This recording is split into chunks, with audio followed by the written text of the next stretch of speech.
이런 경험이 있으신가요? 분명 별일 아닌 것 같아서 그냥 넘겼는데 나중에 돌아보니 그 순간이 이미 모든 것을 보여주고 있었던 경우 말입니다. 처음 만났을 때는 그렇게 반듯하고 다정해 보였는데 시간이 지나고 나서 그때 그 작은 행동이 그 사람의 진짜 모습이었구나 하고 뒤늦게 알아채셨던 적이요. 내가 너무 예민한가 싶었습니다. 그냥 기분이 나빠서 그런가 싶기도 했습니다. 그래서 마음속에 살짝 걸렸던 그 느낌을 꾹 눌러 담고 그냥 좋은 쪽으로만 생각하기로 했습니다. 그게 어른스러운 거라고, 넓게 보는 거라고 스스로를 달랬습니다. 그런데 결국 그 관계는 어떻게 되셨나요? 오늘 이 자리에 오신 분들 중에 그 찜찜했던 느낌을 무시했다가 나중에 크게 상처받으신 분들이 많으실 겁니다. 잘못 본 게 아닙니다. 놓친 것도 아닙니다. 그저 너무 따뜻한 마음을 가지고 계셔서 상대방의 작은 잘못을 애써 덮으려 하셨던 겁니다. 그런데 오늘은 그 찜찜함에 대해 제대로 이야기를 나눠보려 합니다. 냉혹하게 들리실 수도 있지만 꼭 드려야 할 말씀입니다. 문제는 사람을 잘못 본 게 아닙니다. 신호를 보고도 넘긴 겁니다. 사람의 본성은 처음부터 크게 드러나지 않습니다. 항상 아주 작고 아주 사소한 순간에 먼저 보입니다. 그 신호를 알아보는 눈이 있느냐 없느냐, 그것이 인간관계에서 상처를 받느냐 받지 않느냐를 가르는 진짜 기준입니다. 처음 만난 날, 그분은 정숙 여사님의 가방이 무거워 보인다며 먼저 들어주겠다고 나섰습니다. 생일도 기억해뒀다가 문자를 보내왔고 모임이 끝날 때면 항상 오늘도 덕분에 즐거웠어요 라는 말을 잊지 않았습니다. 정숙 여사님은 속으로 생각하셨습니다. 참 복이 넝쿨째 굴러왔구나. 이런 다정한 사람을 만나다니. 그런데 딱 한 가지 마음에 살짝 걸리는 장면이 있었습니다. 어느 날 모임 자리에서 늦게 들어온 다른 회원이 죄송하다고 인사를 하자 그분이 아주 짧게, 아주 차갑게 또 늦었네요 하고 내뱉었습니다. 한마디였습니다. 그리고 곧바로 정숙 여사님께는 환하게 웃으며 말을 이어나갔습니다. 정숙 여사님은 그 장면을 보고도 이렇게 생각하셨습니다. 저분이 평소에 좀 늦는 사람인가 보다. 나한테는 잘 대해주니 괜찮겠지. 심리학에서는 이것을 후광 효과라고 부릅니다. 한 가지 좋은 인상이 강하게 남으면 그 이후에 나타나는 작은 문제들을 자연스럽게 덮어버리게 되는 현상입니다. 나에게 잘 대해준다는 이유 하나로 다른 사람에게 보이는 불편한 모습을 그냥 흘려버리는 겁니다. 그리고 이 후광 효과가 인간관계에서 가장 위험한 착각을 만들어냅니다. 공자께서는 이런 말씀을 남기셨습니다. 사람을 볼 때는 그가 나에게 하는 것만 보지 말고 남에게 하는 것을 함께 보라고 하셨습니다. 나에게 친절한 사람이 전부 좋은 사람이 아닙니다. 나에게도 남에게도 한결같은 사람이 진짜 좋은 사람입니다. 처음부터 드러나는 사람은 없습니다. 하지만 처음부터 신호를 보내지 않는 사람도 없습니다. 사람의 본성은 큰 사건에서 드러나지 않습니다. 아주 작고 아주 사소한 순간에 먼저 새어나옵니다. 그리고 그 신호는 대부분 자기보다 약하다고 여기는 사람을 대하는 방식에서 가장 먼저 나타납니다. 서울 마포에 사시는 이순자 여사님 이야기입니다. 오랫동안 알고 지낸 지인과 함께 작은 식당에 가셨습니다.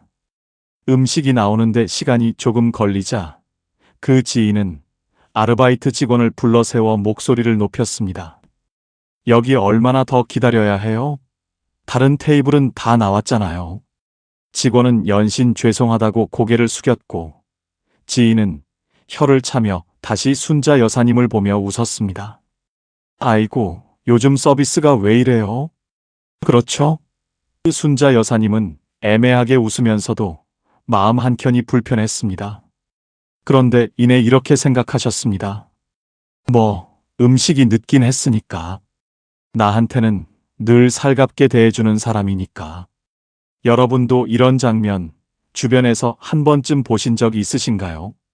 나에게는 웃으면서 말하는데 식당 직원이나 마트 계산원 혹은 모임에서 아랫사람으로 여기는 사람에게는 눈에 띄게 태도가 달라지는 사람 말입니다.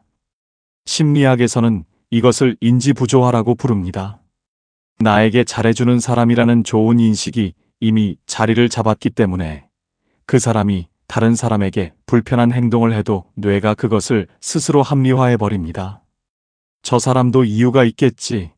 원래 좀 급한 성격인가 봐라고요. 그런데 이 합리화가 쌓이고 쌓이면 나중에는 그 불편함이 나를 향해 왔을 때도 똑같이 합리화하게 됩니다. 그게 바로 이 신호를 절대 가볍게 넘기면 안 되는 이유입니다. 정약용 선생님은 사람을 가릴 때 반드시 그 사람이 아랫사람을 어떻게 대하는지를 보라고 하셨습니다. 윗사람에게 잘하는 것은 누구든 할 수 있습니다. 하지만 자기에게 아무 이득이 없는 사람, 혹은 자기보다 약한 사람을 대하는 태도, 그것이 그 사람의 진짜 그릇입니다. 신호는 항상 작게 시작됩니다. 그리고 그 작은 신호는 반드시 언젠가 나를 향해 돌아옵니다. 한 번은 그럴 수 있습니다. 기분이 나빴을 수도 있고 피곤했을 수도 있습니다. 사람이라면 누구든 실수를 합니다. 그런데 같은 행동이 2번, 3번 반복된다면 그건 더 이상 실수가 아닙니다. 그건 그 사람이 원래 그런 사람이라는 뜻입니다. 인천에 사시는 최명자 여사님 이야기입니다. 교회 모임에서 오래 알고 지낸 집사님 한 분이 계셨습니다. 처음에는 그 집사님이 명자 여사님의 말을 끊고 자기 이야기를 이어가는 걸 그냥 넘기셨습니다. 한 번이었으니까요. 2번째는 여럿이 함께 있는 자리에서 명자 여사님이 한 말을 마치 자기가 처음 한 말처럼 이야기하는 걸 보셨습니다. 그래도 모른 척 하셨습니다. 실수겠거니 하셨습니다. 그런데 3번째, 명자 여사님이 어렵게 꺼낸 개인 고민을 다른 사람들 앞에서 가볍게 흘리는 걸 보셨을 때 비로소 알아채셨습니다. 이건 실수가 아니구나. 이게 이 사람의 방식이구나. 여러분은 어떠세요? 혹시 지금 이 순간 머릿속에 떠오르는 사람이 한 명쯤 계신가요? 그 사람의 어떤 행동을 1번, 2번, 3번 넘겨오신 건 아닌가요? 미국 스탠퍼드 대학교 심리학 연구팀에 따르면 사람의 행동 패턴은 평균 3번 이상 반복되었을 때 비로소 그 사람의 성향으로 굳어진다고 합니다. 1번은 상황이고 2번은 우연이지만 3번은 그 사람의 선택이라는 겁니다. 내가 예민한 게 아닙니다. 패턴을 읽은 겁니다. 논어에서 공자께서는 이렇게 말씀하셨습니다. 1번 넘어지는 것은 길이 미끄러운 것이요. 2번 넘어지는 것은 조심하지 않은 것이요. 3번 넘어지는 것은 그 길을 택한 것이라 하셨습니다. 사람의 행동도 다르지 않습니다. 1번은 실수고 반복은 성향입니다. 그리고 성향은 쉽게 바뀌지 않습니다. 그토록 나에게 잘해주던 사람이었습니다. 항상 웃으며 반겨주고 먼저 연락해오고 내 편이라고 믿었던 사람이었습니다. 그런데 어느 날 갑자기 그 사람의 얼굴이 달라졌습니다. 아주 사소한 순간에 아주 조용히. 부산에 사시는 김옥희 여사님 이야기입니다. 3년을 함께 어울린 모임 친구가 있었습니다. 그 친구는 늘 오키 여사님을 살뜰히 챙겼고 오키 여사님도 그만큼 정성으로 대했습니다.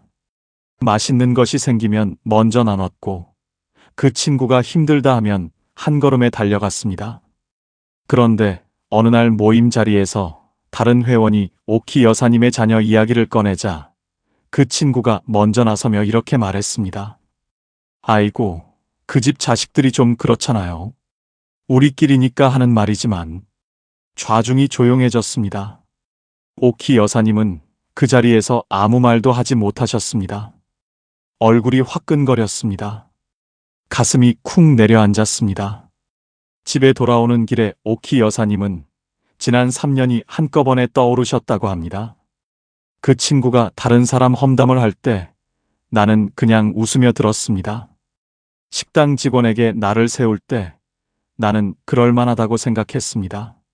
모임에서 누군가를 은근히 깎아내릴 때 나는 저 사람이 좀 솔직한 편이구나 하고 넘겼습니다.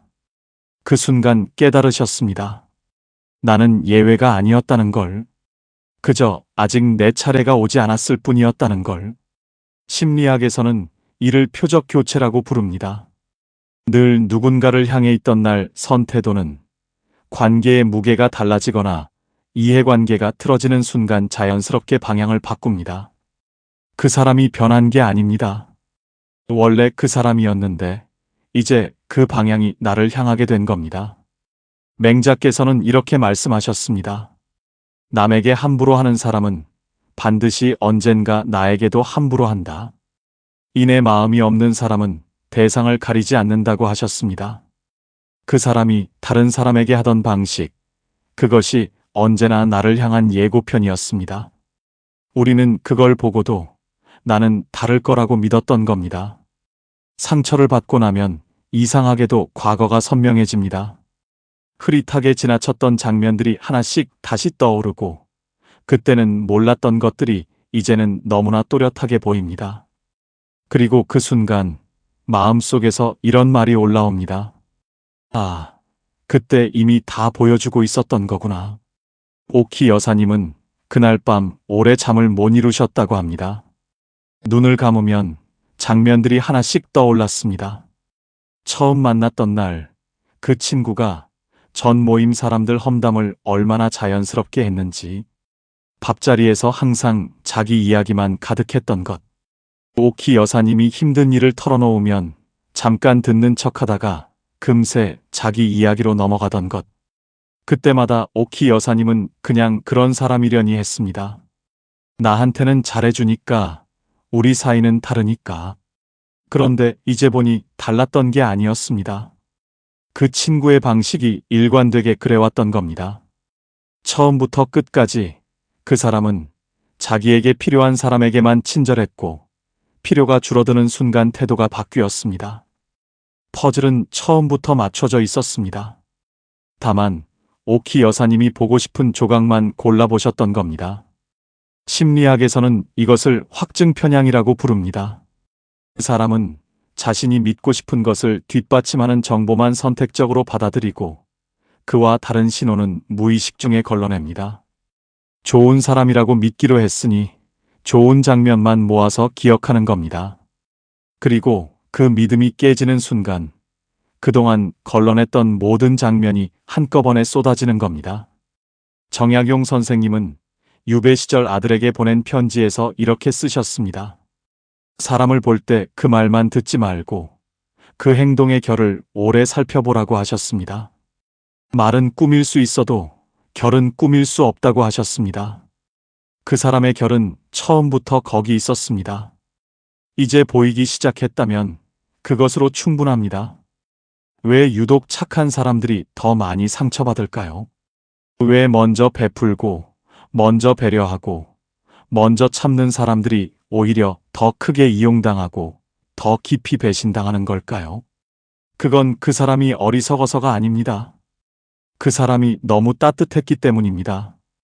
착한 사람에게는 몇 가지 공통된 특징이 있습니다. 상대가 불편할까봐 싫은 소리를 못합니다. 갈등이 생기면 내가 먼저 참고 넘어갑니다. 혹시 내가 예민한 건 아닐까 스스로를 의심합니다. 그리고 상대의 작은 친절 하나에 그동안의 불편함을 통째로 덮어버립니다. 이 따뜻한 마음이 그대로 경계 없는 관계를 만들어버립니다. 경계가 없는 곳에는 반드시 넘어오는 사람이 생깁니다. 처음에는 살짝, 그 다음에는 조금 더, 나중에는 아예 당연하게. 내가 참을수록 상대의 선은 점점 더 멀리 그어집니다. 내가 맞춰줄수록 상대는 내 배려를 권리로 받아들이기 시작합니다. 그리고 어느 순간 내가 조금만 맞춰주지 않아도 서운해하는 사람이 되어버립니다. 미국 캘리포니아 주립대 관계심리학 연구팀의 조사에 따르면 대인관계에서 경계를 표현하지 않는 사람일수록 상대방의 무례한 행동이 점진적으로 증가하는 경향이 확인되었다고 합니다. 상대가 나쁜 사람이어서가 아닙니다. 경계가 없으면 사람은 자연스럽게 그 공간을 채워나간다는 겁니다. 그러니 오늘 이 말씀을 꼭 드리고 싶습니다. 상처받으셨다면 그건 여러분이 잘못 산 게 아닙니다. 너무 착하게 사셨던 겁니다. 너무 오래, 너무 많이 참으셨던 겁니다. 그 마음은 귀합니다. 다만, 이제는 그 귀한 마음을 지킬 방법도 함께 가지셔야 합니다. 착함과 경계는 반대말이 아닙니다. 진짜 어른의 따뜻함은 자신을 지키면서도 베풀 줄 아는 것입니다. 그렇다면 어떤 신호를 조심해야 할까요? 오늘 이 5가지만 기억하셔도 앞으로 인간관계에서 크게 상처받는 일은 훨씬 줄어드실 겁니다. 첫 번째, 약자에게 강한 사람입니다. 나에게는 한없이 부드럽고 친절한데 식당 직원이나 마트 계산원 혹은 모임에서 힘없는 사람에게는 눈에 띄게 다른 태도를 보이는 사람입니다. 앞서 말씀드렸듯 그 태도는 반드시 언젠가 나를 향해 돌아옵니다. 권력의 방향이 바뀌는 순간 나도 그 차가움의 대상이 됩니다. 두 번째, 남의 아픔에 웃는 사람입니다. 누군가의 실수나 불행한 이야기가 나왔을 때 안타까워하기보다 흥미롭다는 듯 웃거나 신나게 퍼뜨리는 사람입니다. 맹자께서는 측은지심, 즉 타인의 고통에 함께 아파하는 마음이 인간의 본성이라 하셨습니다. 그 마음이 없는 사람은 내 아픔 앞에서도 다르지 않습니다. 세 번째, 감사를 모르는 사람입니다. 내가 베풀고 챙겨줘도 당연하게 받고 고맙다는 말이 없는 사람입니다. 한두 번은 그럴 수 있습니다. 그런데 늘 그렇다면 그 사람에게 나의 정성은 이미 권리가 되어버린 겁니다. 감사를 모르는 사람은 배려의 값어치를 모르는 사람입니다. 네 번째, 뒤에서 말하는 사람입니다. 앞에서는 웃고 뒤에서는 다른 말을 하는 사람입니다. 다른 사람 험담을 나에게 신나게 가져오는 사람은 내 이야기도 어딘가에서 똑같이 하고 있습니다. 정약용 선생님은 입이 가벼운 사람을 가까이 하지 말라 하셨습니다. 말이 새는 곳에는 신뢰도 함께 셉니다. 다섯 번째, 변명이 먼저인 사람입니다. 잘못된 상황에서 미안하다는 말보다 이유와 핑계가 먼저 나오는 사람입니다. 한 번 상처를 줬을 때 진심으로 사과할 줄 아는 사람과 왜 그럴 수밖에 없었는지를 먼저 설명하는 사람은 근본적으로 다릅니다. 사과보다 변명이 익숙한 사람은 관계가 깊어질수록 책임을 나에게 넘기기 시작합니다. 그렇다면 어떤 신호를 조심해야 할까요? 오늘 이 5가지만 기억하셔도 앞으로 인간관계에서 크게 상처받는 일은 훨씬 줄어드실 겁니다. 첫 번째, 약자에게 강한 사람입니다. 나에게는 한없이 부드럽고 친절한데 식당 직원이나 마트 계산원 혹은 모임에서 힘없는 사람에게는 눈에 띄게 다른 태도를 보이는 사람입니다. 앞서 말씀드렸듯 그 태도는 반드시 언젠가 나를 향해 돌아옵니다. 권력의 방향이 바뀌는 순간 나도 그 차가움의 대상이 됩니다. 두 번째, 남의 아픔에 웃는 사람입니다. 누군가의 실수나 불행한 이야기가 나왔을 때 안타까워하기보다 흥미롭다는 듯 웃거나 신나게 퍼뜨리는 사람입니다. 맹자께서는 측은지심, 즉 타인의 고통에 함께 아파하는 마음이 인간의 본성이라 하셨습니다. 그 마음이 없는 사람은 내 아픔 앞에서도 다르지 않습니다. 세 번째, 감사를 모르는 사람입니다. 내가 베풀고 챙겨줘도 당연하게 받고 고맙다는 말이 없는 사람입니다. 한두 번은 그럴 수 있습니다. 그런데 늘 그렇다면 그 사람에게 나의 정성은 이미 권리가 되어버린 겁니다. 감사를 모르는 사람은 배려의 값어치를 모르는 사람입니다. 네 번째, 뒤에서 말하는 사람입니다. 앞에서는 웃고 뒤에서는 다른 말을 하는 사람입니다. 다른 사람 험담을 나에게 신나게 가져오는 사람은 내 이야기도 어딘가에서 똑같이 하고 있습니다. 정약용 선생님은 입이 가벼운 사람을 가까이 하지 말라 하셨습니다. 말이 새는 곳에는 신뢰도 함께 셉니다. 다섯 번째, 변명이 먼저인 사람입니다. 잘못된 상황에서 미안하다는 말보다 이유와 핑계가 먼저 나오는 사람입니다. 한 번 상처를 줬을 때 진심으로 사과할 줄 아는 사람과 왜 그럴 수밖에 없었는지를 먼저 설명하는 사람은 근본적으로 다릅니다. 사과보다 변명이 익숙한 사람은 관계가 깊어질수록 책임을 나에게 넘기기 시작합니다. 오늘 우리는 아주 작은 신호 하나가 결국 그 사람의 본성이었다는 이야기를 나눴습니다.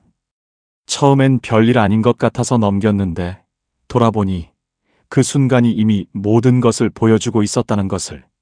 문제는 사람을 잘못 본 게 아니라 신호를 보고도 넘긴 것이었다는 것을.